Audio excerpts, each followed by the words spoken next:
बरेली में छात्राओं ने अपने परिजनों के साथ जिला अधिकारी कार्यालय पहुंचकर स्कूल में एडमिशन नहीं होने की शिकायत की। छात्राओं का कहना है कि हम पढ़ना चाहते हैं, हमारा एडमिशन राजकीय आश्रम पद्धति बालिका विद्यालय में मनोना आंवला में नहीं हो रहा है।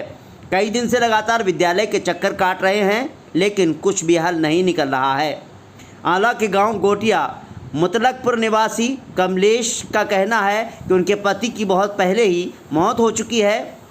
मैं बहुत गरीब हूँ, विषम परिस्थितियों में अपनी दोनों बेटियों का पालन कर रही हूँ। मैं अपनी बेटियों को पढ़ाना चाहती हूँ, इसलिए बेटी आशा वर्मा का क्लास 6 में प्रवेश हेतु आवेदन किया था।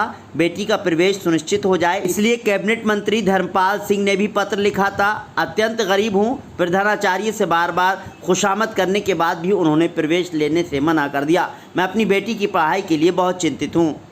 इसी तरह होलीलाल जो बरखेड़ा के हैं, नंद किशोर वीरपुर गोटिया, चंद्रपाल प्रजापति दुर्गानगर के रहने वाले हैं, कुलदीप सिंह गिरांव गांव सिंहदरा के हैं। ये सभी लोग गरीब परिवार से हैं। इन सभी की बेटियों का प्रवेश राजकीय आश्रम पद्धति बालिका विद्यालय मनोना आंवला में होना है।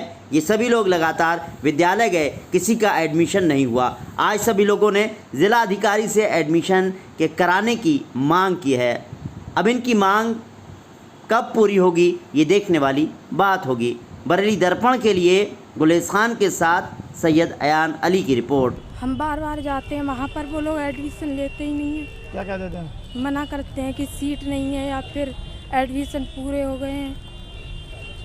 हमारे पापा पढ़ाना चाहते हैं, उनके पास इतने पैसे नहीं है कि वो हमें पढ़ा सके। वो लोग एडमिशन लेने से हर बार मना कर देते हैं। कौन सा स्कूल है? राजकीय पद्धति बालिका आंवला तहसील में एक राजकीय आश्रम पद्धति बालिका विद्यालय है, जो प्रदेश में सबसे बड़ा और नंबर 1 बिल्डिंग है। और मेरी आंवला तहसील के अंदर कोई भी बालिका के लिए विद्यालय नहीं था। वो विद्यालय सन 14 और 15 में स्टार्ट हुआ। उसके बाद में उसको बालिकाओं के लिए कराया, जब से वहाँ शिक्षा का कार्य चल रहा है। उसमें आज ये बच्चे जो मेरे साथ आए हैं, ये बच्चे, एक ऐसी महिला है जिसके पति जब ख़त्म हुए तो उस बच्ची की उम्र सिर्फ 8 माह थी। उन्होंने उसको पाला, कमलेश नाम की वो महिला है, और अपनी बच्ची के लिए चिंतित है कि वहाँ पढ़ेगी तो हॉस्टल है तो मेरी बच्ची का जीवन सुरक्षित रहेगा। उसने भी आवेदन किया। एक बच्ची रेशमवती है जिसके पिताजी बहुत छोटी किसानी करते हैं, उन्होंने आवेदन किया। एक कुलदीप सिंह जी हैं, उन्होंने अपनी, और एक नंद किशोर जी हैं ऐसी समाज से जो सिर्फ चूड़ी बेचने का काम करते हैं, उन्होंने अपनी एक बेटी को उसी विद्यालय में प्रयास करके जब एडमिशन कराया था तो उसने आज 12th पास किया और अपनी छोटी बेटी को एडमिशन कराना चाहते हैं। इस संदर्भ में जब वहाँ आवेदन किए गए तो इन लोगों ने सबने अपने फॉर्म जमा किए।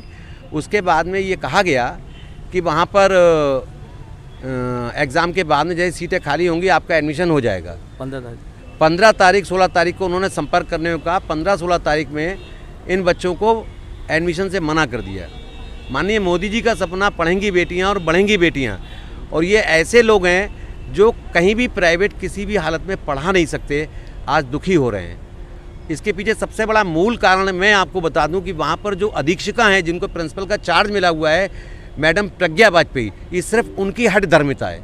जबकि शासन आदेश जो बना हुआ है 2018 का, जिसमें ये कहा गया है कि जनप्रतिनिधि, जिलाधिकारी महोदय, मंडल आयुक्त, समाज कल्याण डायरेक्टर या कोई भी कैबिनेट मंत्री या सांसद यदि कोई पत्र लिख करके किसी बालिका का एडमिशन के लिए अनुमोदन करता है, वो एडमिशन करा जाए।